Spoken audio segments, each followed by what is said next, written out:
In this video, I am going to show you how to use FreedCamp, which is the project management system we will be using for the duration of your project. We will be using this to communicate, complete tasks, upload files, and keep a schedule of everything just to make sure that our project runs as smoothly as possible. So what is going to happen first is you're going to be receiving an email inviting you to the project, and then you will go ahead and accept the invitation.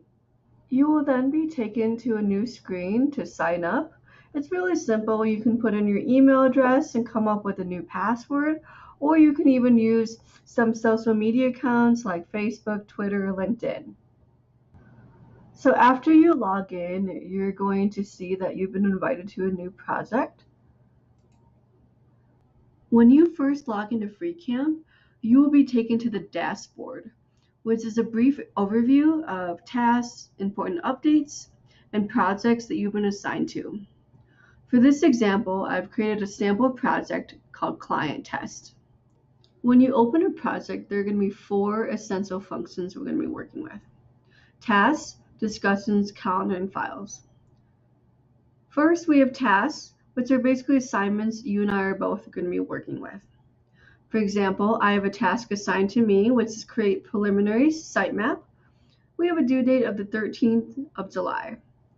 Then I have a task for the client, send high resolution logo, and the due date of the 17th.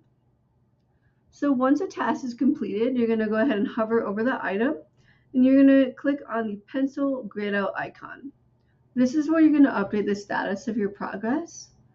For example, if you go ahead and mark this as completed and hit save, all parties involved are going to receive email notifications letting everyone know this task has been completed.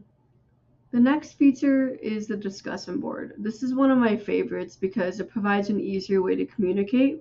Sometimes with emails, it can be hard to track, or there could be like 20 different replies, which a communication could be missed. So we definitely don't want that to happen. So this is what a discussion thread looks like.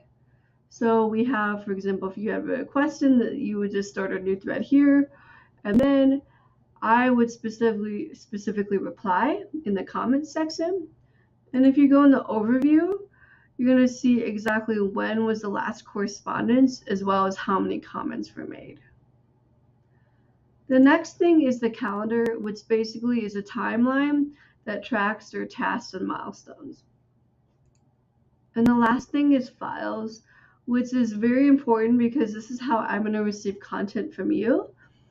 And I can also upload instructional files or documents as well. So for example, I have a content checklist that outlines each and everything that's needed for each page for your website. So that's basically a brief overview of FreeCamp. If you have any questions, feel free to start a new thread in the discussion board, and I will go ahead and respond.